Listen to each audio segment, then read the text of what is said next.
morning Dr. Asha Mankowska, my co-partner in the CEO Holy Grail. Welcome, Asha.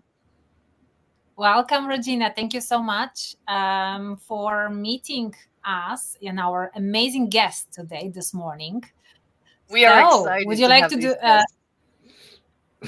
Yes, they are, guys. They are absolutely amazing, and I'm so looking forward to share wisdom, but also listen to all their advice, challenges, and wins that they will Yes, share with you, and all the great tips that I'm sure they will be sharing with us. So, we've let's got do some this. great leaders in the room today. And of course, this is the CEO Holy Grail.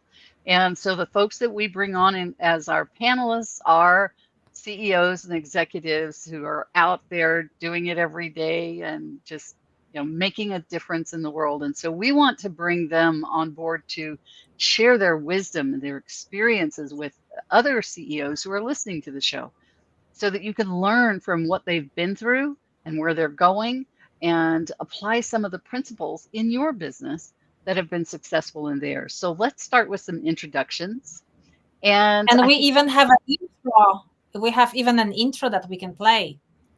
oh, yes, we do. And it is not keyed up.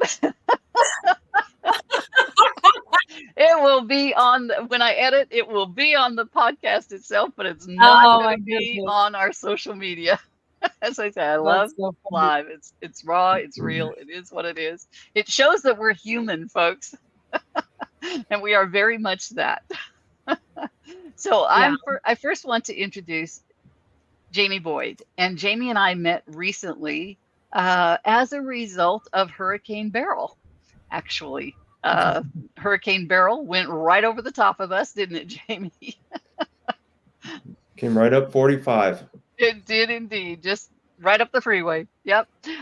And so Jamie and I met as a result of me needing a new roof on my house. And Jamie is the owner and founder of Boyd Contractors. Welcome, Jamie. We're glad you're here today. Thank you. I appreciate being here and the opportunity to just tell my story and hopefully help a few people maybe avoid some missteps or give them some inspiration to do their own thing. Excellent. Love thank you so that. much, Jamie. Love that. Yeah. And our other panelist, before we dive into more depth here, our other panelist is Michael James. And Michael is the founder and CEO of Noggin Finance. And Michael and I have known each other for a few years now, and we were trying to figure out yesterday how we met. Neither of us can remember. I still got to go back and see if I can figure that out.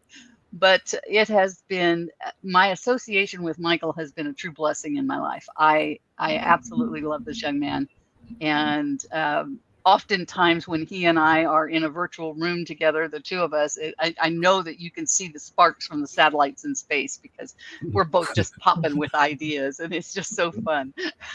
So, again, Michael, welcome. Thank you so much for having me as a guest, and I look forward to sharing some insights and hopefully some motivations as well. Excellent. So let's dive into a little of your Fantastic. Welcome, background. Michael. Yeah, let's start. Jamie, let's have you tell a little bit about your journey getting to this place in life and who it is that you serve and why that's important to you to do that. Sure. Okay, so when I was first married, this has been about 36 years ago. I do home improvements, and we have gravitated towards doing a lot of insurance, storm damage related work. And the way we got to that place was I started painting apartments for my wife's uncle, who managed quite a few apartments, and he just happened to say, why don't you come up on the weekend and paint some of these apartments? They're just make readies. And the first one was took like 3 days, and I had no idea really what I was doing, but I was doing it, and it fit my schedule. And eventually, I got it down to 2-bedroom apartment in about 4 hours, and that was nice. And a buddy of mine said, "Why don't you put an ad in the paper, see what happens?" And we did that. Just a little local paper, and next thing you know, we got all these phone calls, And one of the first deals was a 4,500 square foot custom home. And I honestly, I didn't know what I was doing. And I just asked a lot of questions. The guy liked me, and eventually we got the job done. He paid me, and I thought, this is pretty cool. I was a little worried throughout that I was going to, mess something up or that he wouldn't pay me. And but it worked out. And then I just started painting, and I could always sell. And the clients, once you're in their home, they ask you to do other things typically. And so one thing led to another. I had to learn all the trades, still being in school. And eventually I graduated. I got a degree in political science. Didn't really feel like going to law school like a bunch of my friends were doing, but we had started having babies, and I needed money right then. So I learned how to do all these different trades, and I got the tools. And if I didn't know how, I was asking people, or I would sub it out and watch how it was done. And I just kept hustling, and I wasn't quite sure I wanted to stay in the home improvement business, even though I loved working with my hands and loved these people. And when you're in someone's home for a little while, you get to know them, and you invariably they would tell you everything, and you end up being kind of like a counselor to them. And I thought that was pretty interesting. But eventually, there was a lot of ups and downs, and I didn't know anything different, didn't have the ability to like switch to another industry easily. And when jobs would come in, I would take them all.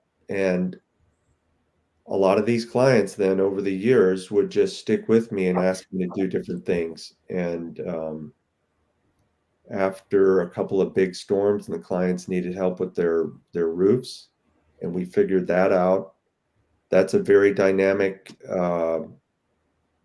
fast-paced, lot more money involved in insurance work and storm damage. And for some reason, the last 15 years, it just seems to be more and more storm damage. I mean, we've seen recently what happens with these hurricanes that come into the Gulf. And, Texas is kind of, we get a lot of hail, and a lot of our clients need their roofs replaced. So that's kind of where we gravitated towards. And it's what we're doing. Probably 90% of our revenue comes from insurance related work. We've had a lot of water claims, very complex. They're time consuming, and it's not the insurance companies are they're more and more difficult to deal with when you make a claim. And they try to deny, decline, delay payment in whatever way they can, even though they're contractually obligated, the homeowners paying the premiums, and they know eventually they're going to have to do this. But if they can hold on to the money for 3 or 4 more months, or 6 months, or a year, in some cases a year, to finish these deals, Easy. they like that. And the homeowners, it's just too complex and confusing for them to go through all the hoops and challenges of getting their homes put back together. So it's a very robust, like I say, dynamic, fast moving, a lot of changes. The Texas state legislature recently, 5 years ago, passed some legislation requiring homeowners to pay their full deductible. And they also are promoting the insurance industry to prevent contractors from being licensed in Texas, which is kind of unusual. But if you're licensed, if you have a licensing process you go through, you can charge more money. In some states, you get maybe 20, 30% more because there's a licensing requirement by all the contractors. Keeps the standard up. Yeah, it does, but I have not seen the quality in states that require licensing. And you get a better deal if you're, as a homeowner, dealing with a contractor that you vetted, that you have some you can get your fingers into them. You have you can do a lot of advertising, but if you don't know that contractor and you have no other contacts with them or around them or know anything about them, it's easy for them to walk away if things go bad. Mm-hmm. Yeah. And we see that. Yeah, we do see that. It does happen, and it's unfortunate, but I've been pretty conscientious about trying to make the homeowner happy, and you give up a little bit of money sometimes, but you maintain your reputation, and you get referrals, and that's the key to our success. I should say I haven't yet put any money into advertising. A long time ago, it was the Yellow Pages. Everyone had to be in the Yellow Pages. Right. Now people don't know what those are. Now people don't even know what are Yellow Pages. What are newspapers? Or newspapers.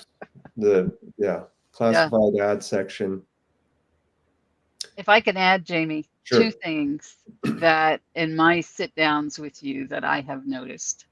One is you're very good at the hand holding of that client and helping them work their way through this nightmare, because it frequently is. And 2, you have a heart for helping that homeowner. Your heart clearly shows in your interactions. So we appreciate that very much. Well, I thank you. It kind of comes natural. When I say I love these people, it just is a natural byproduct. They're helping me to take care of my family. Right. And I appreciate that. And I'm a homeowner too. Yeah. I'm So you get it. Yeah. And we have 4 kids, 3 daughters. They're all married. 3 wonderful son-in-laws. And 5 grandkids. So there's 14 of us. So when you help me, it helps all of us. Yeah. Our focus now really is to when is our next event where we can all get together. Yeah. And that really motivates me to work, to make money, to provide means to, kids are kind of spread out around the country, to get them back here. Yeah. Or to go and do something. Right. So everybody has different motivations, and mine just kind of is centered around, maintaining my own property, my own home, and getting our family together as often as possible. Awesome. So I'm grateful for the work, and I have learned a lot about people, about the principles of being honest, trustworthy, hustling. I can't say enough about how important it is to just keep pushing forward. Keep going. Yeah. And you will find your questions will be answered, and your ability to take care of yourself and those around you will increase if you just hustle. Absolutely. Thank you, Jamie. Appreciate that. We're going to hear some more from you in a little bit as we ask some more questions. Let's go to Michael. Michael, would you share a bit of your journey with us? Who you serve and why? Oh, go ahead, Asha. Before that, may I comment on a few things? Because Please. I think that Jamie pointed out a few very important aspects. I was taking notes. For any a business owner, corporate owner, or smaller company owner, it's extremely important. Number one, you said you always asked questions, and you always listen for their needs, for the answers. And that's exactly, active listening. It took you to know where they need help, how they need help, and your reputation precedes you, as we can hear, because you're the rare gem, sounds like it, in a crazy world of the contractors out there. Because yes, it's right. I mean, you're absolutely right. It's so difficult to find someone trustworthy that actually will start and finish the work in a way, in a pace that your client is absolutely happy and want to retain your services over and add to over that, again. Masha? Can I add something to that? And I would like to as well. Yes. Yeah. I just want to qualify that through the years, there are plenty of jobs that I've messed up, and Mhm. everybody makes mistakes. And the difference, Yes. though, is that you fix them. You fix them. You find Mhm. a way to make the client happy. And if they're not, and there's just no way to make them happy, and they're just really frustrated and they run you off, that can happen. And it's not the end of the world, and you're going to be okay. But you learn from it. Yeah. And it's happened to me, and I don't want it to happen Mhm. again. So you make better efforts, and you just try to find some kind of a compromise, and you got to be willing to compromise on some of these deals, because there can be a lot of money going back and forth. And sometimes it's just easier and better for both parties to say, okay, let's just settle on this, and let's Yeah. move Yeah. on. And let's move on. Absolutely. And I Yeah. was just going to say that My last thing. could I add to that piece though, because it's so pertinent to that Yes. part, Go Asha, ahead. Go ahead. that Yes, please. Jamie was a referral to us. And the recommendation was so strong that we didn't even talk to anyone else. We didn't seek out anyone else. It was like they recommended him. They told us who he was. Great. Give us his phone number. And That's we didn't ideal. talk to any other contractors. So yeah. That's powerful. Yeah.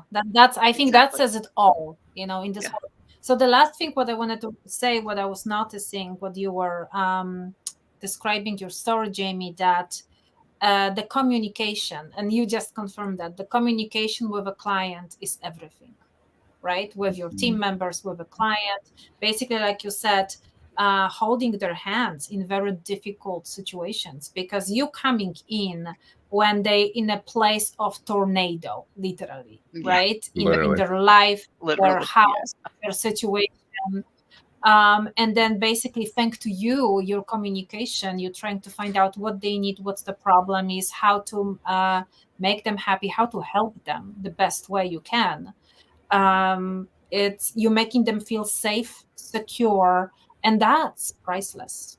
Mhm. Like Regina just said, she did not look for any other contractors to do that job, because the referral was that strong. So Yeah. just a little bit of noticing here. Fantastic. Yeah. Awesome.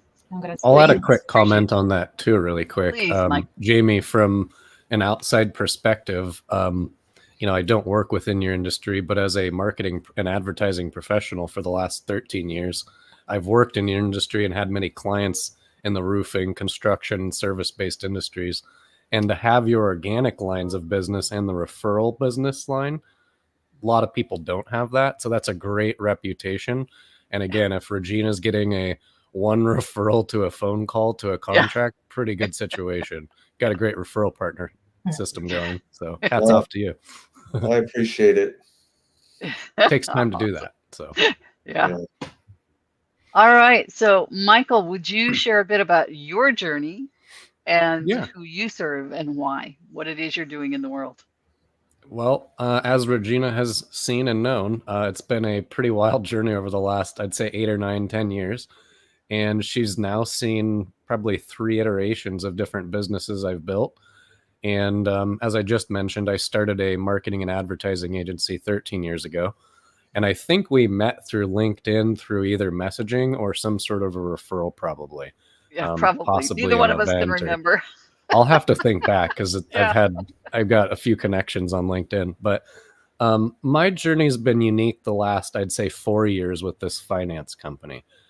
I'd say the 4 years of me privately building the relationships and going out and seeing and vetting the idea and finding out what's possible or not, due to licensing compliance regulations on a state, national, and federal level.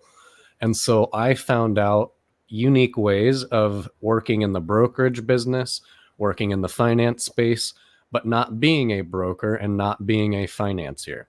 And so to have that title and to build a referral network myself, it's been a unique process where you have to go build the relationships and reputation from brokers so you see deals coming in and being referred to you. Then once you have a pool of deals or properties and projects and developments, then you go find investors and bankers and financiers to fill the pockets of them. So it's been a couple tiered process to build all of these partners, the relationships. Most of my time has been spent keeping those relationships live, realistic, not projecting false information or projections that may or may not happen, but realistic numbers based on what I'm seeing on a daily, weekly, monthly basis, and creating numbers and projections around that. It's, just yesterday before 2 p.m., I signed 3 partners. I have access to another 30,000 investors. I have now another nationwide residential and commercial lender that can fund up to $5 billion per project. So, good job. by 2 p.m. in a day, because of the reputation, the referrals, the opportunities, you're able to capture some of that. Some of that doesn't work out, but some of it does.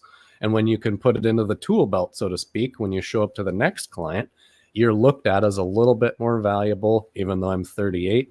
I'm a pretty young buck in the space. And, so I have to navigate. I have to show up as a leader with respect. I don't try and overstep with ego, but I also try and capture ego so it doesn't overstep our relationship and people see me in a different light that's not technically, realistic. It's something they've made up or projected on. So I have to be realistic in my capabilities, who I am, and what I can do for the client, as well as the broker and any of their partners. So the referral program has been great, where, again, once you have a certain amount of relationships and a reputation in the space, you can then start building different components and seeing what works and what doesn't. And I've been, I'd say, pretty strategic in every 3 to 4 months, I'm literally changing different product lines, different services. The offer might change a little bit to certain brokers and customers. But at the end of the day, for the next 1 to 5 years, I'm trying to be in this space so I can be Noah's Ark, catch a lot of business, be a great relationship, great reputation for the next few years, and hopefully be of assistance as people look to sell their business from the baby boomer generation, because there's going to be a massive transfer of wealth. Trillions of dollars will be leaving the market. And I think they say 60 to 40% of businesses looking to sell their businesses do not get acquired. That's a lot. That's literally trillions of dollars not being acquired by businesses. They're not being handed down through family, and they're just literally disappearing, going into the ethers. And so what I'm trying to do with the marketing agency the last 13 years is my past clients and portfolio, I've tried to build and build and build, make them look more valuable. So someone like myself can come in and turnkey invest and buy that business, that book of business, that physical relation, the retail location, or the e-commerce opportunity and platform. So again, depending on the age of the acquirer or buyer, There's certain skills, tools, you have to have money, you're going to have to know business operations, staffing, probably some marketing, probably some AI stuff. Because the next few years, that's where all this will be sitting and percolating. So the journey for me has been up and down every week and month. Revenues are changing, referrals are changing. Some deals work, some deals don't. Sometimes you think you're going to make a bunch of money and then it just disappears and you're like, oh boy, I'm making less than I did last year now. So it's, you're always looking for those next clients and deals and opportunities. I'm just playing with you with the numbers, but it literally can be that dramatic. If a certain size deal shows up and you're like, wow, I'm going to potentially do this next year. And then if it disappears, you're like, oh boy, I got to go find 3 extra deals to do that big of a deal now. So for my previous iterations, it's been very unique. The marketing, the software as a service, a CRM that I built, and then now the finance company, very different industries, very different mindset. The way you have to show up and operate is very different. The pricing of the products and services are completely different. And the transactions are different. The relationships are very different, surprisingly. So from a marketing client versus a finance client, in my mind, those are very, very different conversations. The trust, the amount of work that goes into some of those relationships is pretty substantial. So you're literally doing what banks and other people cannot in the finance space, and you're literally creating these custom opportunities that you're literally coming up with out of your noggin, like on the spot. So by listening, being evaluative of the customer and seeing their current needs and potentially future needs, that's where you find the now resource, but hopefully the future resource as well. And that's what I've been navigating the space and educating and trying to be that ongoing resource for the next 5 to 10 years as that transfer of wealth happens. So I've really enjoyed the journey. It's been phenomenal to be this age and to be working with Regina and Asha and meet professionals like Jamie and be involved in a room in a podcast like this. It's extremely fun, very motivational.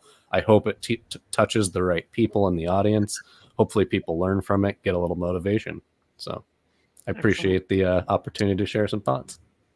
Before you share your questions, Asha, or your comments, I know you've got them there, and I'm so glad you do. Before you do that, I just want to touch on one thing that Michael talked about, and that's that the businesses that are not going to be sold. Yeah. We know that about 90% of the calls that come into business brokerages get turned away because the business is not saleable. It was not built in such a way that it has value to someone else. Correct. And that's where Asha and I come in. Asha, it's all you. Go ahead. So I love your comment, and I will definitely comment on your comment. Okay, cool.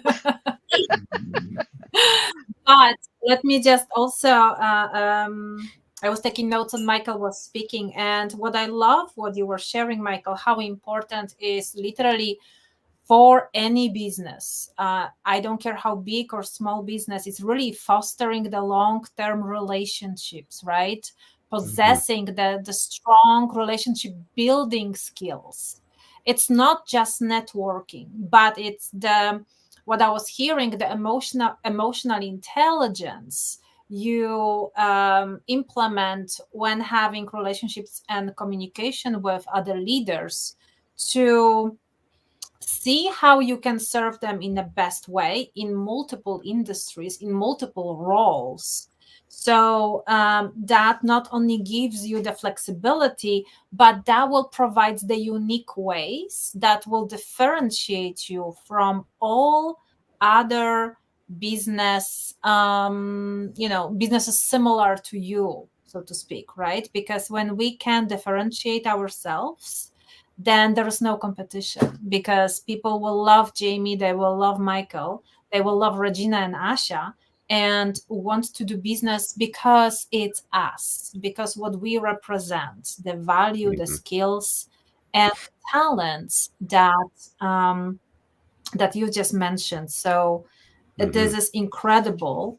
And it's not just intellect. People think, oh, someone is so wise, someone is so smart. It's already about the depth of a person, how actively you're listening, and your leadership, how much you can see the other person and their needs, and you employ your emotional intelligence to do that. And it's very, very crucial.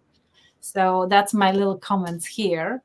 Thank you for saying that. And I will say another point I thought to tie that back to Jamie as well is, imagine the next referral Jamie gets. It'll be from a Regina, and then her entire neighborhood, most likely. So imagine the referral He's power. He's been listening in on us, Jamie. I'm just saying, like, think of that. I mean, think of the next weather storm. Maybe this winter there's a big windstorm or a big snowstorm or a freezing situation. I mean, I'm up in Washington, and last winter we had a real situation in my apartment building. The roof, the water, the lights, power, everything went out, and everybody had to go find living situations for a couple days.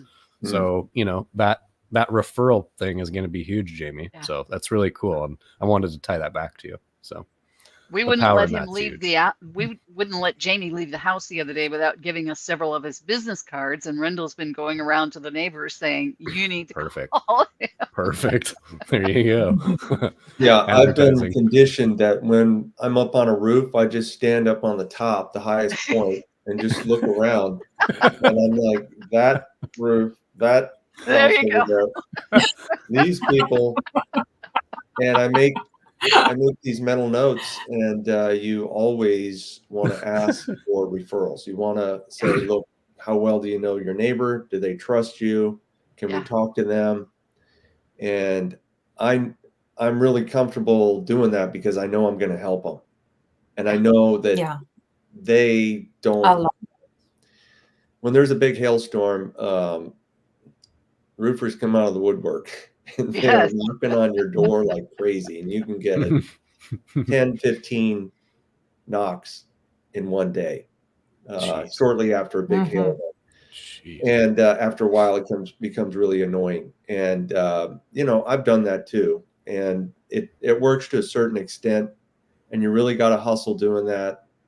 But in the end, you can go in months later, and they still haven't made a deal with anyone, and it's a little bit more relaxed, and typically they're grateful to not have anyone knocking on their door anymore. Put a sign up. I'm good. I got some. Yeah, good. Yeah, I got a guy. I hired Jamie. I got a guy. I went to a door one time. It was actually a friend of ours. And I had been out of town, and I knew they had this storm, and a lot of roofers were going by. But I went up to the door. I was in the neighborhood. I wanted to just ask them, had they talked to any of these people? Had they made any deals yet? And there was a sign on the front door that said, "No need for any contractors. We already have one." And I was like, Genius. "You already have one?" Like, and then.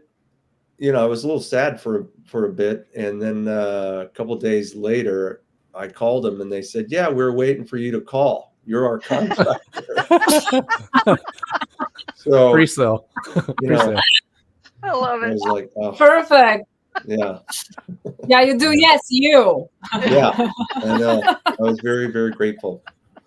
But you do risk sometimes when you rely just on referrals that there are some people, and they can be close friends or family, who don't want to use you because they don't want to interfere with that relationship. If something goes awry or they get upset about something, and they have enough experience to know that happens quite a bit.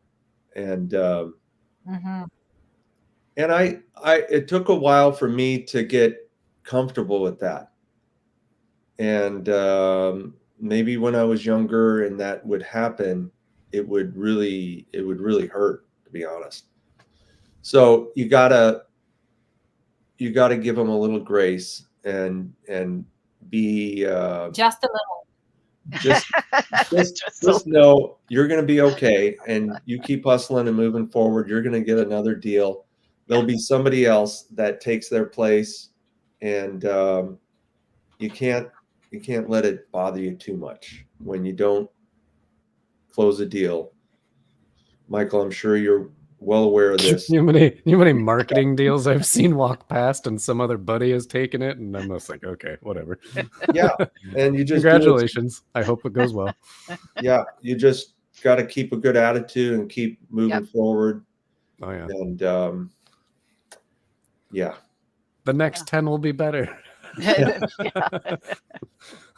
So, gentlemen, question for you. From your experiences, what do you see as the 3 biggest challenges that CEOs, founders, heads of companies face today? What are those 3 biggest challenges they're dealing with? Well, in my industry, I can just tell you right off the bat, the biggest challenge is helpers. Getting qualified people. So in Texas in particular, and we do, we are kind of like the wild, wild west. We really, like I mentioned earlier, we don't have contracting license. Some states, there's sub-industry to train guys to pass their contractor's license. There's even, companies that are very busy helping people pass. We don't even have that. And so, and we don't have an apprenticeship. We're not a union state. Consequently, it helps the homeowners in you probably get better deals, but there's no apprenticeship for any of the sub trades, really. You do have to be licensed as electricians, plumbers, HVAC, and pest control, security. But outside of those, you really don't need a license to do anything. Wow. And so getting qualified help takes a long time. You go through a lot of people to figure out who can do this, who can do that. Do I like working with them? Like Asha mentioned, that these relationships are super important. And once you find somebody you like and can trust, you stick with them, and you hope that they stay healthy and that they don't leave or move or but I've been around it long enough to know and see some of my contractor guys that I've depended on, they get sick. Some of them have died. You can't find someone to do it at that price anymore. So you're constantly having to find people that can help you. They have to be a qualified, competent contractor in their field. And then it really helps if you like them and you can communicate well. Do they answer the phone? Do they respond to text messages? And some of my guys that I rely on, I'll be honest, they can't read and they can't write. Wow. But I use them all the time. And they will send me, the most basic, simple invoice. And I don't get after them about their lack of, they can't do this or that. And they don't understand anything related to email, but we get the job done and it looks great. And I can just make a couple of phone calls and we can, we do this all over the state of Texas. Texas is big. And we have people in a lot of places that it just takes time to develop them. It takes time. And most people in my industry, to be honest, they don't stick with it long enough. They can't overcome the challenges early on. And you need support. You need help. You can't do it on your own. So you need a supportive wife. Your kids, they've jumped in and helped me on deals. My wife has helped me on deals. Let's get this job done. And you just got to figure out a way and stick with it and be consistent. And eventually you figure it out. Like Michael has mentioned, his iterations is just experience and being able to overcome the challenges and sticking with it instead of bouncing around. I think in the end you'll find more success. Yeah. Excellent. Well said. Excellent. Wow. Yeah. To make a note on that and Well the said, importance of continuing your consistency, my finance company, I didn't know it was going to work until the last 2 weeks. I put 5 years into it, a lot of money, a lot of risk. And I didn't know until the last 2 weeks whether it would work or not legally until certain regulations and compliances were signed. So it was really amazing. Like the timing, the people I spoke to, like every single phone call I could go back to and be like, that gal led to this guy, to this woman, to this department. I mean, it made it happen. And it was the consistency because I kept at it, kept finding those people who I needed to speak with. Let me Google this. I'll Reddit that. I'll YouTube this. I'll LinkedIn them. I mean, I was fishing all day long with hundreds of fishing poles to make it work or not. It was crazy. So yeah, that's my note on that. What a journey. What Yeah, else do enjoy you it. see as a big challenge, Michael, for CEOs and founders? What I'm hearing now in the finance space is quality referrals from brokers. Brokers don't spend enough time looking at the deals, and they're just sending deal like a hotcake. And it's like if you're making a cup of coffee in the morning and you forget one step or ingredient, or it's off by a certain amount, it doesn't taste so good. Same thing as a client referral. If they're missing information or it's not accurate or they're asking for $10 million, but they've got $100K in the bank, not realistic. So you really have to spend some time in the discovery process and see, what's possible. And it's listening to their current needs and providing something that they can grab a hold of because their expectations are so crazy. Sometimes you're just like, what? Like this is like a third grade, expected. This is crazy. So you have to make it realistic and say, here's some doors, here's some people, here's some products and services that can help. Let's get you to the 10 million in maybe 2 years, 3 years down the road. But let's go talk to the $1 million door first because that's a little closer. So laying out a pathway. So being my age again, like you have to. Yeah, you have. I mean, that's what banks don't do. That's where my roadmap has trajectory. Where banks and them, they could literally close up tomorrow and people would not care, and they can literally do the rest of it off their phone. Yeah. So that's what's at stake. Literally for them, they've got some real opportunity costs that they don't know about yet. So. Yeah. Asha, you have some thoughts there? No, you know what? I'm just thinking about what Jamie said with the licensing and certifications. It's so funny because in California, we have 10,000 certifications that they require for every single thing. I'm surprised they're not breeding certification yet.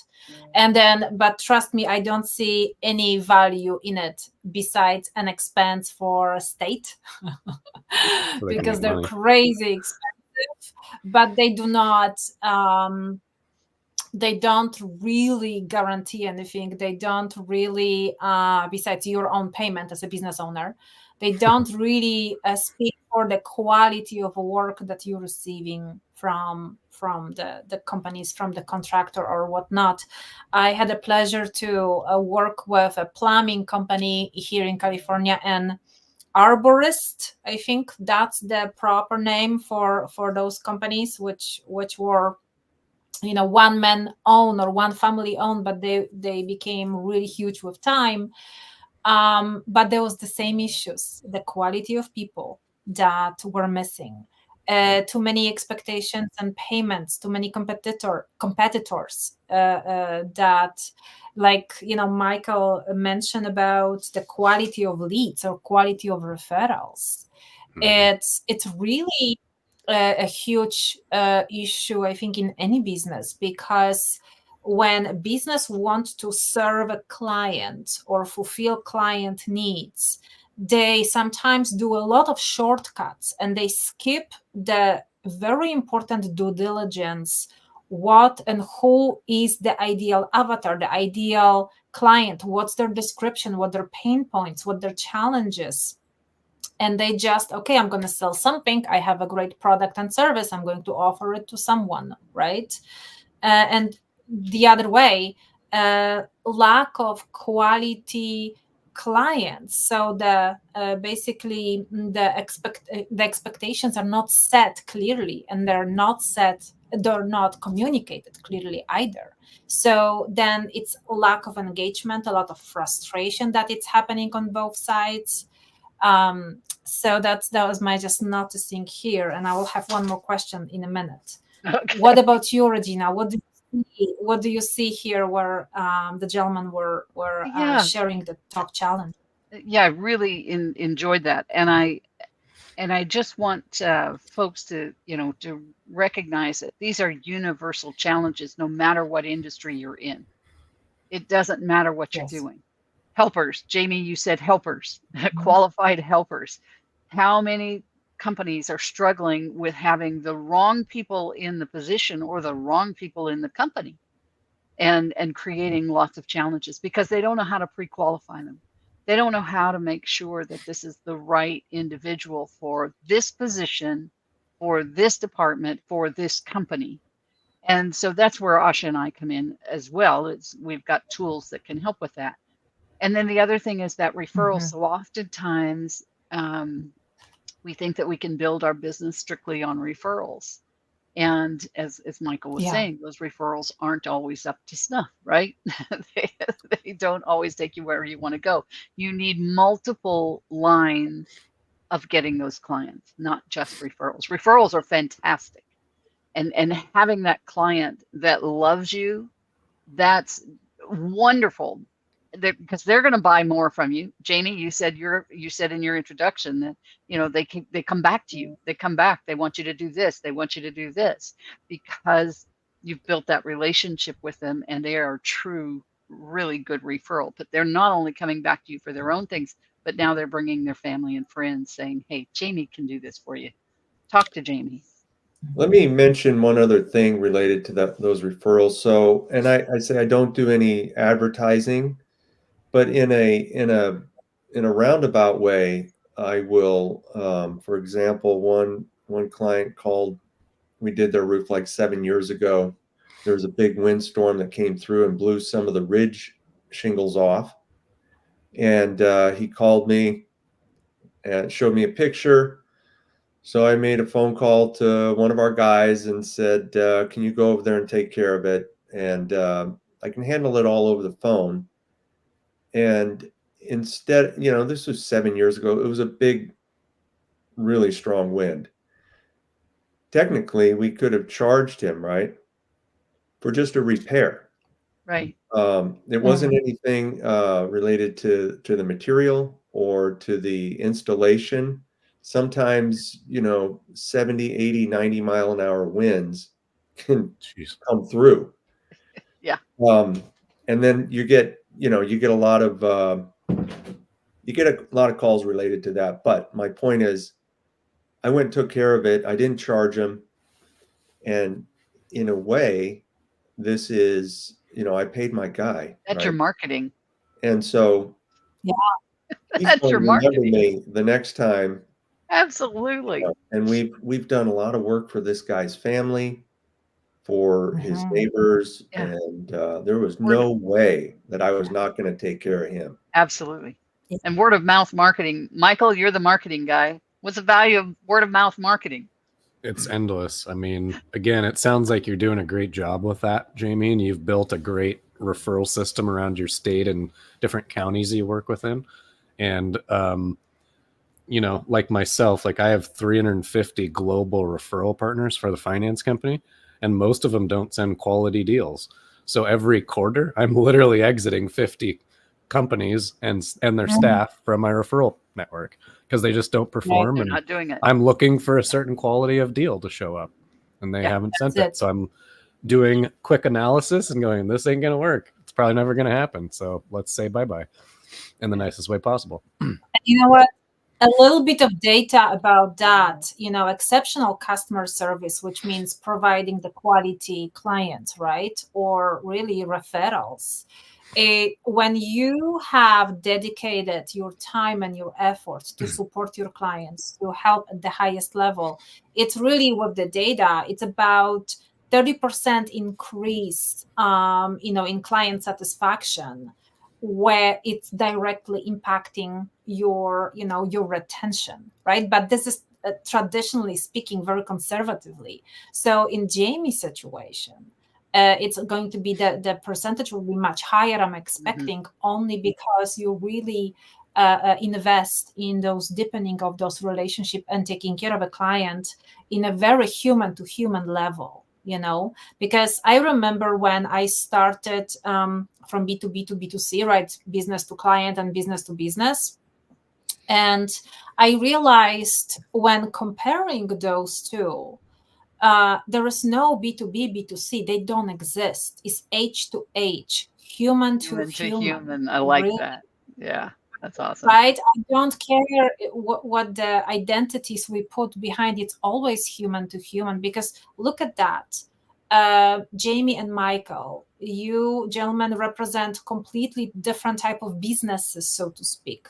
But your skills, the both of your skills is so transferable, right? You have to be brilliant in a holistic way, high level, in so many ways, and you treating the other party as a human, and you want to provide the most quality service as you can, take care of the other person, because you think long term, not just, you know, one and done, transactionally, right? And especially nowadays, transactional, and it's still, I can see still in corporations especially, it's still existing, unfortunately, and it is going to be it's very damaging. They don't really realize that, because they think, okay, great cash flow, and but it's instant gratification that won't create a long-term business, right? Would you agree? Yeah, I would add that there's a lot of pressure on some companies for cash flow, and everybody can get into kind of a cash flow crunch every now and then. Right. And, you know, those pressures are real, and you can make decisions that may not be in the best interest of the client, like Asha says, and it can be damaging. So if you can get to a point where your overhead is low, and we've had, I used to have a lot of people, office staff, salespeople, and there's just a lot of stuff going on. And it's pretty crazy to keep control of all of it. You can't control all of it. You lose control in a lot of ways. And we grew really fast after a couple of big storms, that we weren't able to service everybody the way I wanted to. And I just eventually let everybody go. And I really didn't have any qualms about it. And, you know, some people's ego will prevent them from downsizing, if you will. They want to keep growing and making more deals. I just didn't want the business to own me, because my priorities, it wasn't, I love to make money, don't get me wrong, but it wasn't the number one priority. And, you know, like I mentioned earlier, my family, we love to get together. We like doing things. We got these little grandkids, and they're precious. And that was, you know, if the company and the business owned me, and I couldn't spend time where I really have a lot of, I do a lot of other things besides work. Work isn't the priority. It doesn't control me anymore.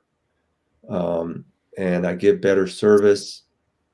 Our margins have gone way up, and I Don't have love it. overhead. controllable. Yeah. Yeah. That is the Mhm. perfect lead in to where I wanted to go next. It's absolutely perfect, which is, what does it cost us to not deal with these challenges? And let's look at that both from a variety of perspectives: economically, physically, Mhm. emotionally, organizationally.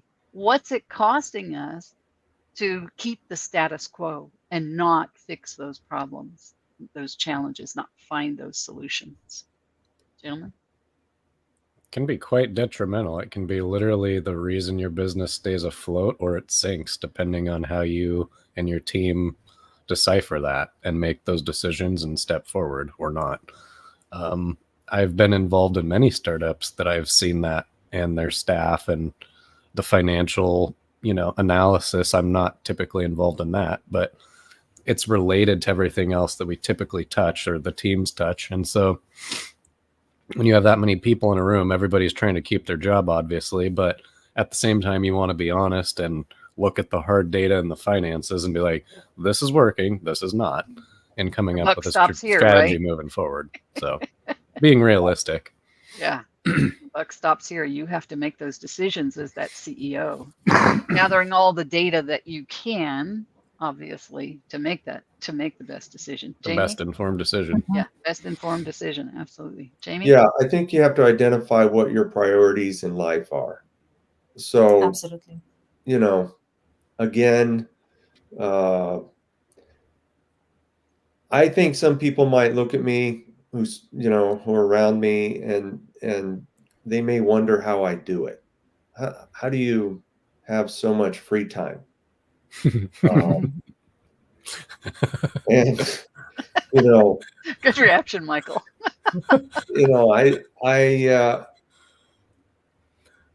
it's evolved. It's an evolutionary process, and if I hadn't have done this work early on, I wouldn't be able to have the time and the referrals and the ability. We've kept our overhead low.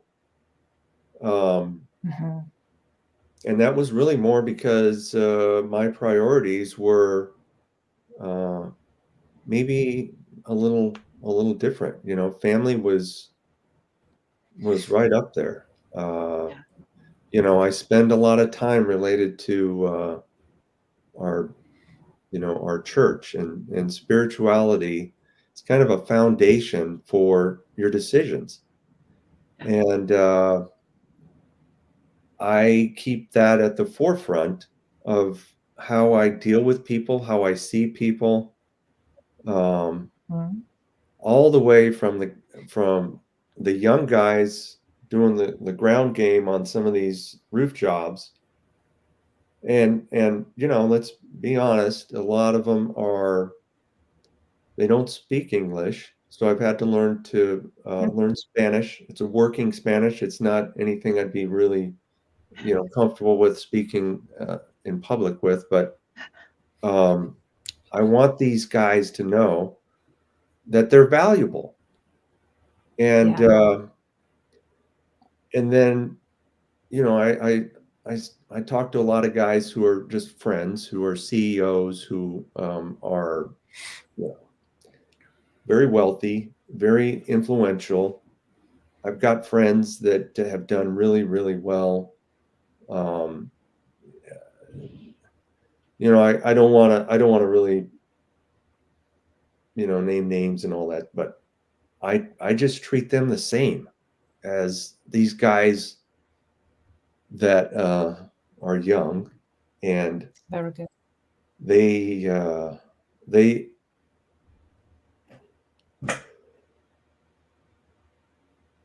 need to know that they're valuable too. Yeah, everyone has value. Yeah. Yep. Everyone has value. Yeah. And you know what? It's that's why basically I learned in California to say "por supuesto, señor," and that really helps in a lot of situations. But you know what I absolutely appreciate, Jamie. You shared about and the cash flow and your priorities and keeping the overhead low and really the quality of life, how important it is. And it was not this situation before when you were starting.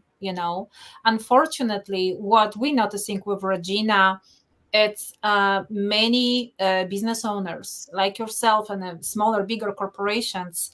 What they lack is the time, not only financial freedom. A lot of them, they do have the revenue, um, profitability, so it really depends on the decisions what they make. Those are very difficult decisions, but it's not that because they don't want to. It's because they feeling overwhelmed, and like you said, they lose track, they lose control because everything is growing so fast, right? They are very happy about this because their company is growing, but then there are no systems in place, there are no processes, documentation. So everything is kind of on a job training or anything like that. So this is really hurting those company growth, and they are not able to really maximize the value of a company. At some point they say, okay, I want to just sell it because I'm so tired. They did not step back, they were not able to say, my time is precious, my family is precious, I really want to dedicate that time mostly for my values, for the people I love, and I want to spend my time with grandkids or whatnot, right?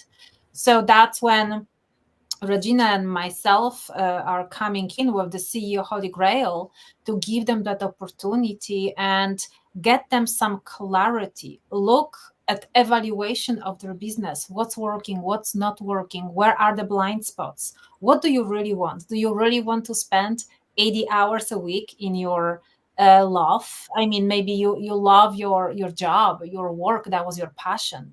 But if you have to work 80 hours a week, and trust me, some of the CEO that came to me of the smaller, bigger corporations, they exactly worked that much, and their wives was like, can you please tell me when you stop, because we already have grandkids and we don't have the time to spend with them, or with our kids are already out. Yeah. So Families fall apart. Yeah. complete, and that's so painful. That's what I want to say. So it's not just the financial cost, because you can, like you said, if you do it right, you can have the cash flow and you have the profitability, really the margins really comfortably, living very comfortably, living very happy, and you can take care of your guys, of your employees, right, without sacrificing completely your time, your effort, your mental health, because you're working 80 hours a week, right? Yeah. I'd like to just say that, working that much, you have to also learn to maintain a balance. When in the beginning, early on, you got to have a real push and a real motivation and a real effort to get this thing going and off the ground. Yes. And it does take sacrifice, and that really is in the form of time. But you just need to be careful about, again, where your values are, and if you have a family, and that is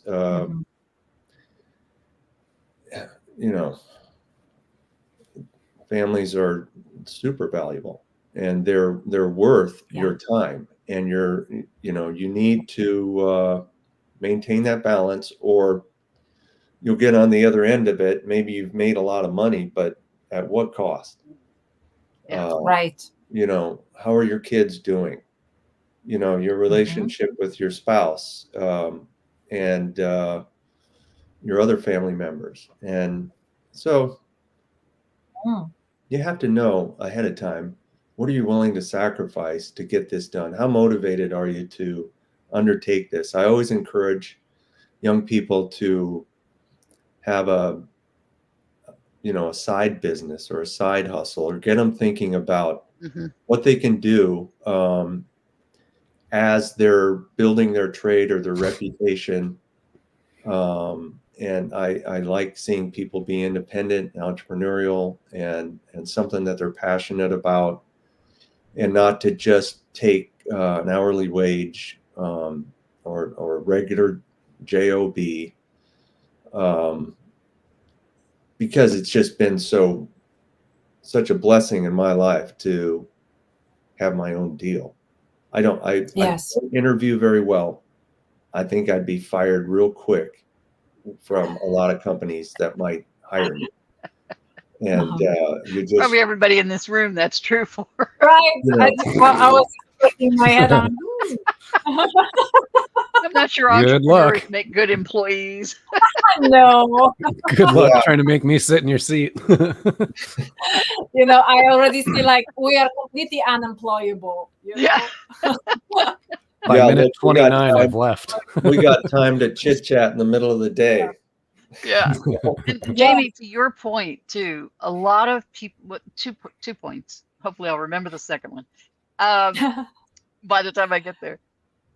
But a lot of people don't realize what they've sacrificed in their family to put in all that time and energy until it's too late. Right. And they don't recognize that going in. And that's one of those huge costs of not dealing with the challenge of building your business properly. And ultimately, going back to what Michael talked about in his introduction, when we're talking about selling businesses, you've got to start with the end in mind. Use a little Stephen Covey here. Start with the end in mind, and know that you don't know everything about running a business. You weren't born with that knowledge. It's not taught to you in school.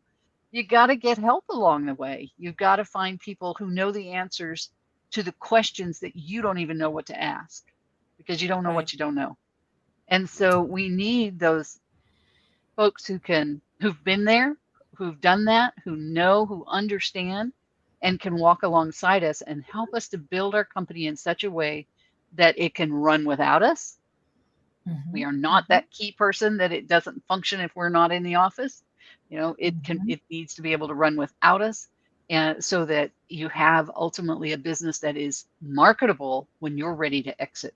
Otherwise, you've just put in years and years thinking you were building this wonderful future for your family, only to find out you don't have anything. Yeah. If you die tomorrow, they've got nothing. If you go to retire tomorrow, you don't have a business to sell if you didn't build it right, if you didn't get that foundation in there. And then the second point I wanted to make was about revenue and profitability. You can get as much profit out of a $225,000 revenue business as you can $1 million revenue business, depending upon how you're running it. You don't have to have all those employees. You don't have to have $1 million in revenue to get to that same number. You can do it on a much smaller revenue basis, have less headaches, spend less time in the office, and still get the same profit that you were going for on that $1 million business. And that's huge. That's huge, well, Regina. And you know what? It's all about, like we talked about recently. Say that again, Michael. Say that again. Oh, I said, sorry, a lot of people don't consider that. You'd be surprised at the amount of people in the market that don't consider that. Have no idea of it. Again, it's that we don't know what we don't know. Hadn't even thought of it. Haven't even thought of it. Yeah. And that's why $1 million is such a huge number for most companies. Oh, I want to get to $1 million, because they think they're going to get that net out of there, but they can do it at a lot less. I'm sorry, Asha, please. No, that's why we spoke recently with Regina, and it's all about, run your business like you want to sell it, right? Absolutely. So it's all about that, even if you don't want to in the future, but start, right? Because, you have to have, like Joey was saying, Jamie, I'm sorry, was saying that you have to have a plan, you know, and you have to, or a roadmap, and you have to have the support system that you create along the way to, again, support you in all your endeavors, in, you know, when you're coming home, when you're tired, when you're acquiring a new client and something is happening, right? So you need to know what to do, and how not to work the 80 hours a week. So it's the difference. I forgot already, like half of it what I want to say, but anyway, it's really the difference in between owning, you know, a business, and that you maximize the value of the business, of the company, and you can easily sell it, right?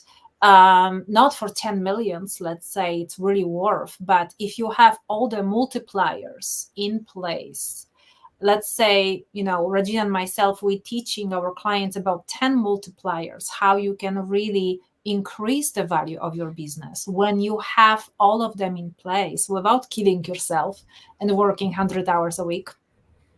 So imagine, you know, being able to own a business, not own a job that you're chained to, right? So actually own a business that it is working really good without you, right?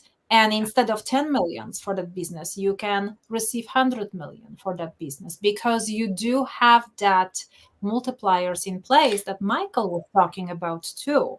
A lot of investors, they really want to have, you know, just key turn investment that they can recoup their money right away, right on it. But how many people, when they create or build their own business, design all the systems, have all of that in place, thinking about this? No one does. No one Not does, many. right? No one So, does. Yeah. so maybe 1%. So that's where we really want you to think about that, analyze, and if you would like our help, we would love to take a look at your business and see, dear audience, whoever is listening right now, if that will be valuable to you. You know, feel free to reach out. Yeah, in my case, in our industry, most of the guys don't start out with the end in mind. Most guys just, you know, like I mentioned early on, my wife's uncle asked me if I could start painting some apartments. And, you know, I was still in school. And anyways, it just was like, oh, okay, yeah, we'll do that. And you fall into it. It evolved. And in, you know, after a while, it was the only thing that was really bringing money in consistently. And then eventually you're just like, okay, I'm going to make a commitment to this. And I didn't really set it up with the end in mind. And I don't really consider, you know, how do I set this up to sell it one day? So you have a client database. Yes. Those clients are tied to you. They're not, Exactly. if you sold them to somebody else, they better be a lot like you. Otherwise, your clients will be like, They'll be hunting Uh-huh. for a new person. Yeah. Who's this guy? yeah. And you know, the accounting, a lot of people I've found who want to do their own thing, they're intimidated by, or they don't understand, okay, the accounting, you know, the getting your name, just registering your company with the, you know, The Secretary of city, the State, state, and the federal. Yeah. getting your own account set up at the bank and what those requirements are. And all of those little things that they're unfamiliar with, and they end up just not doing anything, or there's Wow. a big black market. A lot of people under the radar just doing hustling little jobs, never recording anything. Just give me the money, I'm going to spend it.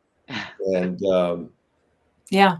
you know, they don't have the end in mind, and they don't have a long-term approach. They may, you know, I've had guys who are really desperate, and you just sense that they're always bugging you when, you know, can I get some money up front?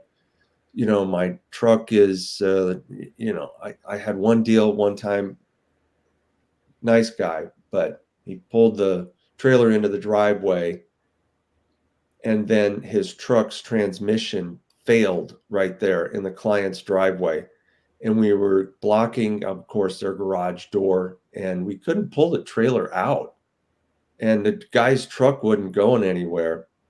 Oh, Anyways, you got to figure it out. And we ended up, he didn't have any money to fix his transmission. So I believe we just towed his truck to a transmission shop, and we said, we'll just do it. We'll take care of it. We'll help you out here because we got to get this trailer out of the client's driveway.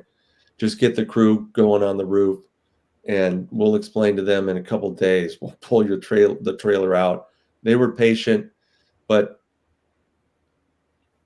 I didn't use him a whole lot after that because they're desperate, and you don't really want desperate people working on your jobs.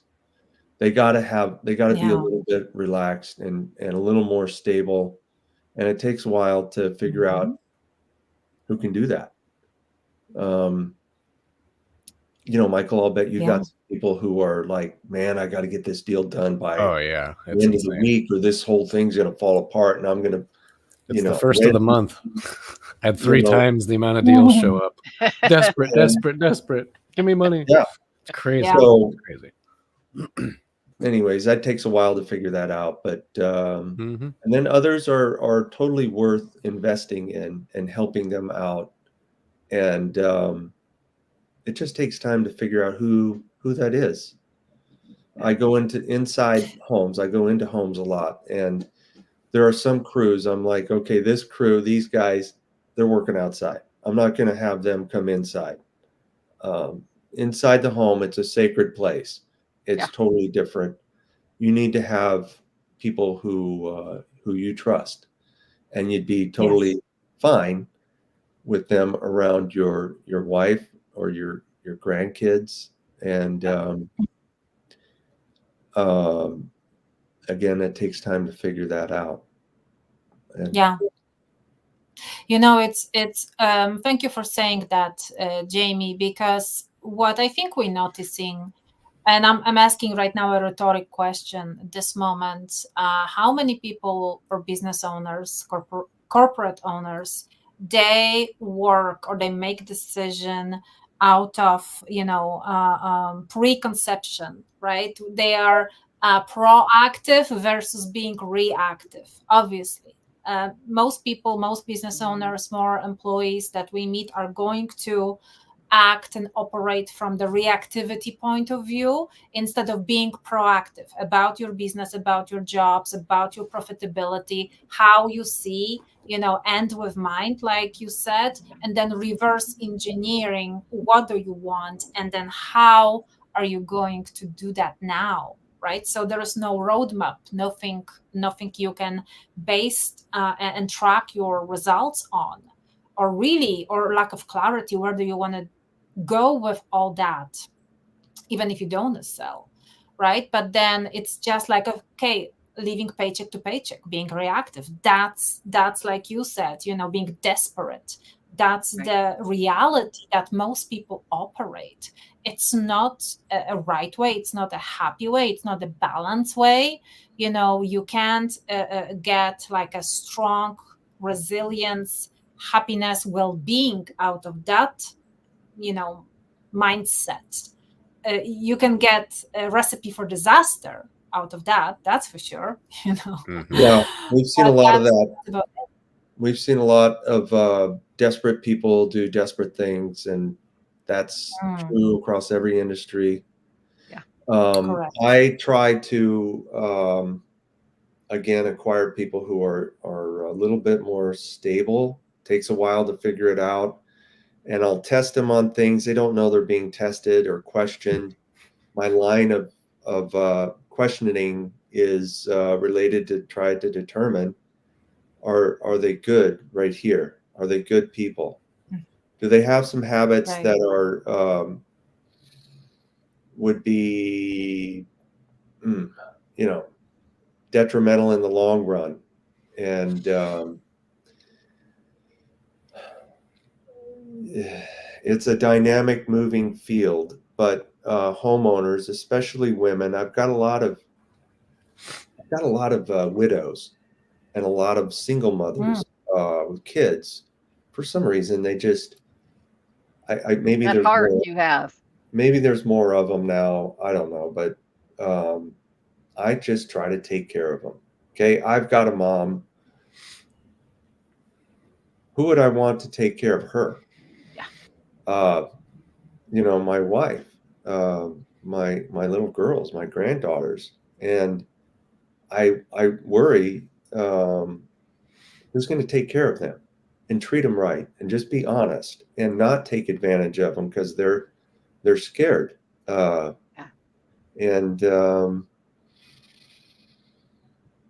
I try to reassure them that everything's going to be okay, and we're going to help you out. And that reassurance, I think, has just allowed me to get more referrals. But at the same time, and one of the reasons I'm doing this, Regina and Asha, is I don't really like talking about myself. But I do want to help young people. I want to see more young people get into the trades and to see it as a vehicle to become independent, self-reliant. I like that. And to be able to take care of their themselves and to have a family.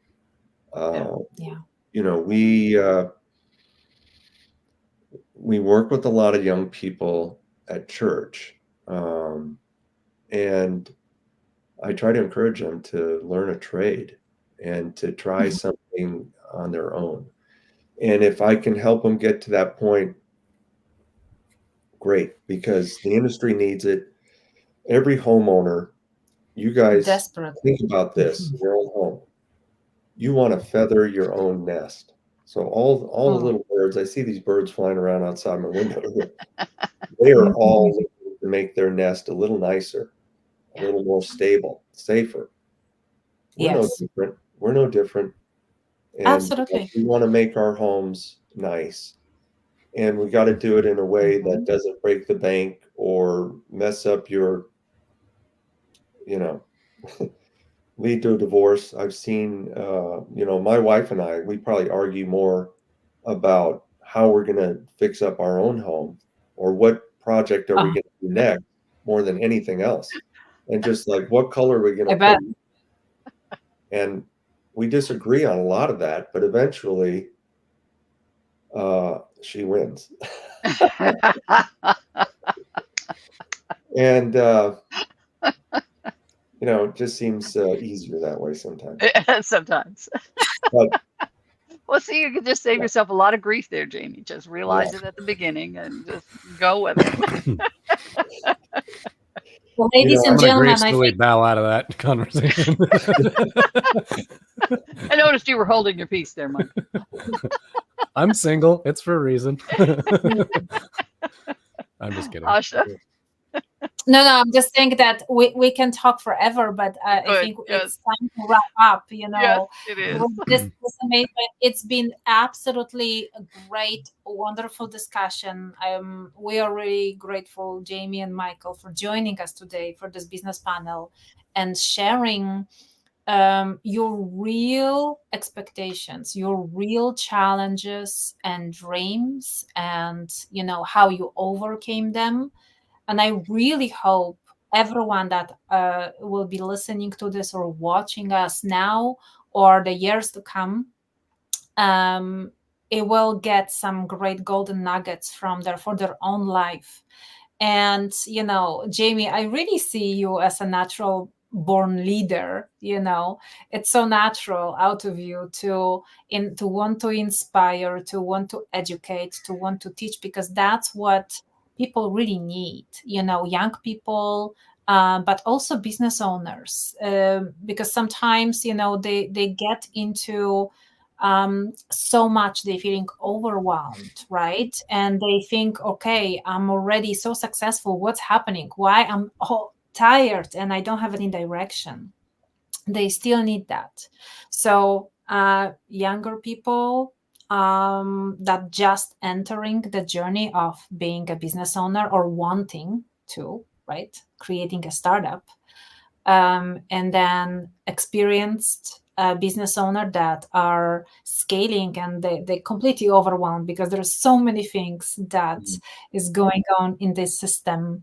Hopefully you all found a great value, a great support, and you know who you want to call when you need more support in depth in any of the aspects that we've mentioned. So how we would like to wrap it up, Regina, Yes, today. yes. So we are so glad that you both were here today, Michael and Jamie, and you've added greatly to the show, and we appreciate all of your insights and the wisdom that you shared. To all of our listeners, if you're watching or listening to this on a podcast, in the show notes, you'll see everybody's contact information if you want to reach out to them. Also, we have if you're watching this on a social media platform, it'll be in the comments. And additionally, the link to our calendar for the CEO Holy Grail, if you'd like to reach out and have a conversation with Asha and I about your business and how you can go from where you are now to being prepared to have a business that can run without you and that ultimately you can sell or your family can sell if something happens to you. Think about the financial legacy that you're leaving your family if you do not build your business in such a way that it has value to someone else, because they're going to be left just with a business that they can't sell. They're going to have to just close the doors if something happens to you. You retire. Michael talked about it early in the show. So many businesses just have to close the doors because they don't have a business they can sell. We can fix that.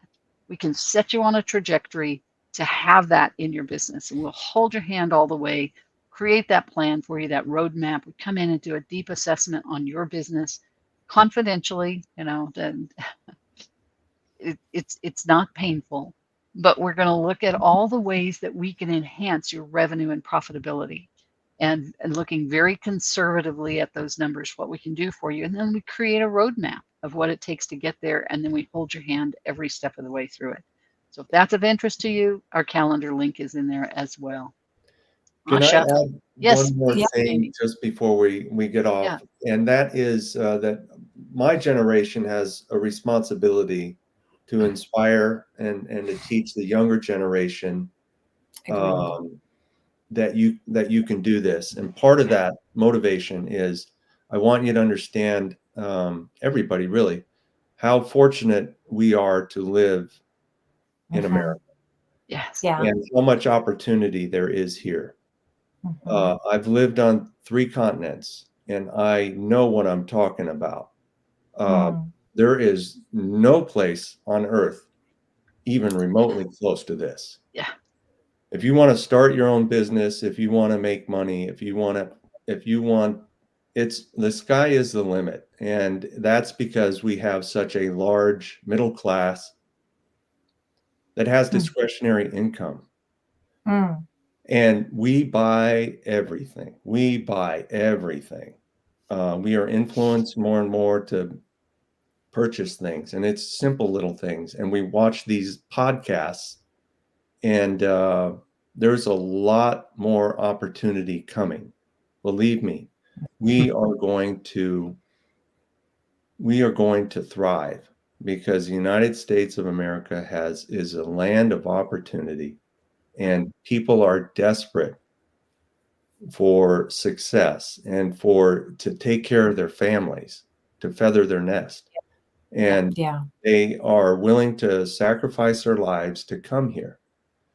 We also are governed by the rule of law. And I can't tell you how important that is. And yes, it is. We have a document, the Constitution of the United States, I believe is an inspired document. It is It's unique. It was the first of its kind. We have an abundance of natural resources, and in our DNA is our risk takers. All of our ancestors risked their lives to come here. Yeah. And they were seeking religious freedom and opportunity, and they found it. And that is super unique and very valuable. And don't underestimate our ability to rise above and to move ahead and to lead out, because we are governed again by the rule of law. People can borrow money. Our courts will support the contractual obligations, and 90% of the world's copyrights are here in the United States. Think about that.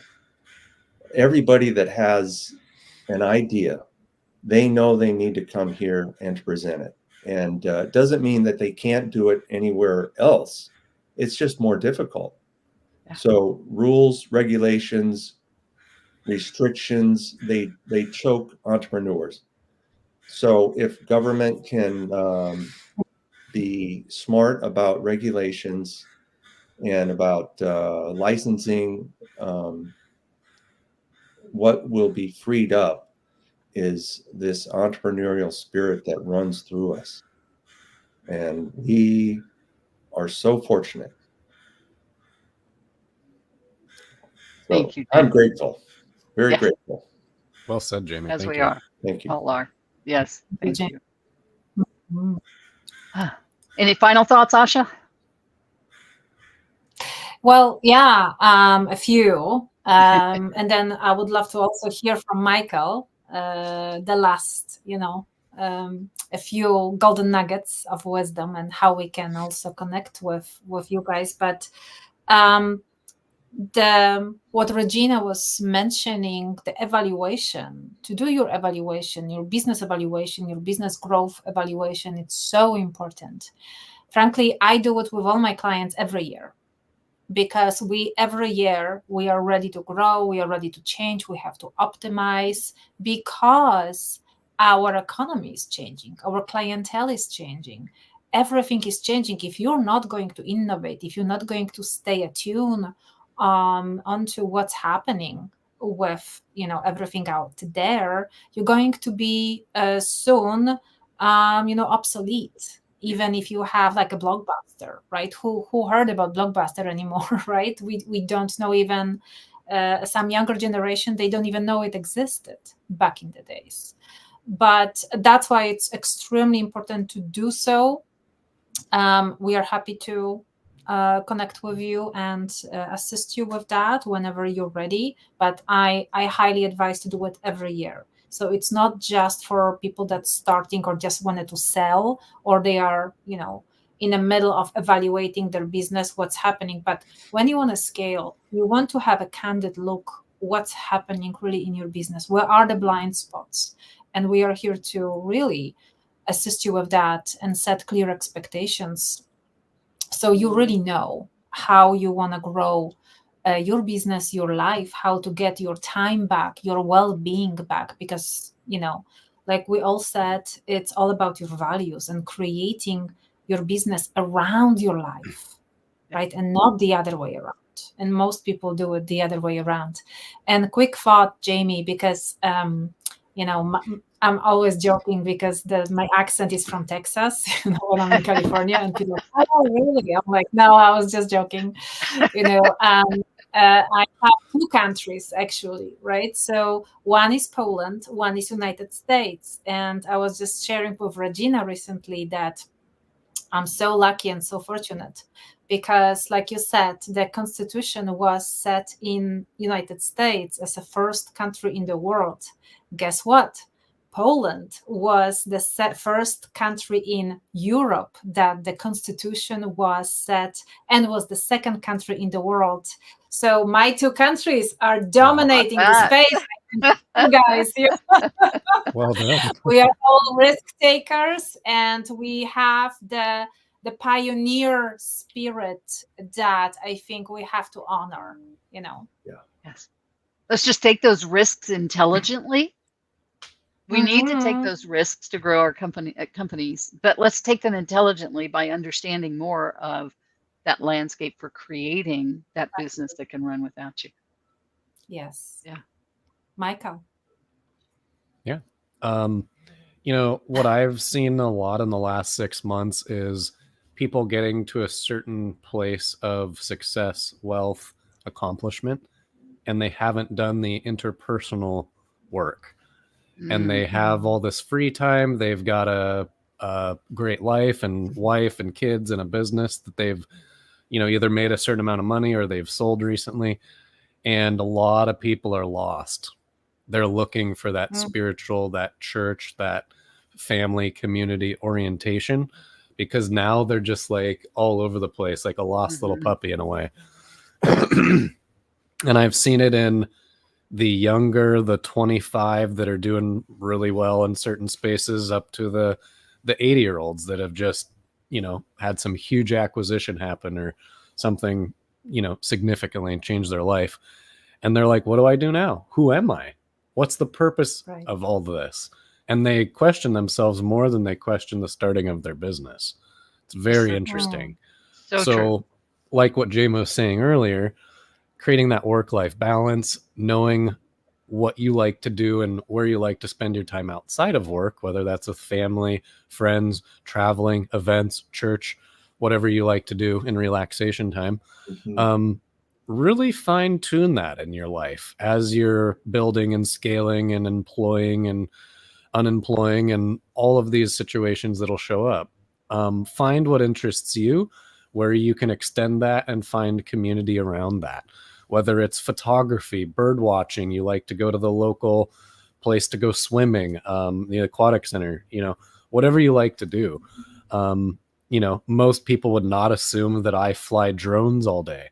I ride electric unicycles. Most people in town point the finger and laugh at me. But for me, once you figured it out, you feel like you're Aladdin and you're on a magic carpet all day. It's like the coolest thing possible. I ski when there's actually snow here in the winter, but most of the time I'm on the unicycle. I'm playing with cameras and drones. And I am that guy that a lot of people think, why is he hanging out at 1 p.m. on a Tuesday? Because I was up at 5 a.m. until 1 p.m. doing all the work. And then from 2 p.m. to 10 p.m. I was working. So what most people do in a day, I do it in 2 different blocks. And I try and split up my day in the middle so I don't go insane. But I really enjoy that personal break, that time where I get to relax, disconnect from everything, and just be present and do what I want to do and not have expectations or assumptions, but just, hey, I'm going to try to go to that park today. I'm going to go to that coffee shop. I'll go to that different bank branch because I haven't been there in 8 months, you know, just for fun, just to do something different. So I would say that's my last nugget on that. So just have some fun with what you're doing and pull yourself into different communities and see what interests you. Yeah, that's great. Because recharging your batteries is the most important. I see myself as an introvert, so you really have to recharge and play with that battery level all the time. So I'd love to just sit in my house and have clients show up, but that's not realistic. So you actually have to go walk the street occasionally. So occasionally, not too often. Occasionally. And just say hi to someone. That also not too many people. At least a hi. Yeah. Yeah, no, I know. When I realized that traveling is what really recharged my battery, that's why I'm like, okay, I am not a desk person. I have to be in action. You know, I need to travel to experience cultures, languages, beauty, nature, and whatnot. So really finding those and then have time and funds for it and the people you want to enjoy it with. That's absolutely priceless. So with this wonderful ending, Regina, do the honors. And I just wanted to add to what Michael said there, because I actually have a client who is building her coaching business around that group of people, those people who are retiring and are lost. There's a lot. There's a lot. I'd have 20 referrals. Yeah. I'll give you her information. I'll give her my Excel sheet. So no, I'm just kidding. This has been wonderful. I have enjoyed this so much, and I think our listeners are going to find a tremendous amount of value in this show. So thank you for being here, Jamie and Michael. Asha, thank you so much for being on this journey with me. The two of us together, we say we were twins that we just met in the last year or so, but we think we're twins. We do so much alike. Jamie? You are wearing the same color. And that's on purpose. We both got the memo. The ladies in red. That was premeditated. It is very much premeditated, yes. So thank you, Asha and Regina. Thank you for the opportunity, and thank you for holding the space for us all. This has been great. Awesome. Nice meeting you, Jamie. Thank you. Yes, I agree. Thank you. It's been wonderful, and I appreciate, again, the opportunity to share any little tidbits of wisdom or advice. And, you know, I know that I have a lot to offer advice-wise, but I don't want that to come off as, you know, anything arrogant or anything. I just... You've learned your energy is so authentic, Jamie. Like, I don't think anyone would question that, man. I agree. Yeah. If you held up a video camera and started a YouTube channel today, you'd just grow. It just happens because your authenticity. Yeah, I've got, you know, one of my daughters is involved in social media marketing and support. And, you know, I've had some conversations with her about it, but, you know, there's a lot of opportunity, and I'm just grateful for being able to hang in there, really. And that would be my message to those watching. Yeah. Find something you kind of like, that you're kind of passionate about, but just know that you're not going to like everything about what you're doing. But just stick with it. But you have to like it enough to keep going. Yep. To get over the hurdles. That's right. Get over the hurdles, because you want it to motivate you to get out of bed every morning. Yeah. Or have enough big of a why you're doing it. Yep. Exactly. And big enough support system, because we are not able to do it on our own. You know, we cannot even go as far as we want, as we dream, especially when, for us, big dreamers, you know, when we have a big picture vision, big mission in mind, by ourselves, without the strong, solid support system. Hands down. Yes. Awesome. Yeah, definitely. Well, again, thank you all for being here, and thank you to our viewers and listeners. We'll be back in a week. We're going to do a show a week, so we'll be back in a week. You can like and subscribe to our various channels. They'll again be in the show notes, and we look forward to you joining us again next time here on the CEO Holy Grail. Bye for now.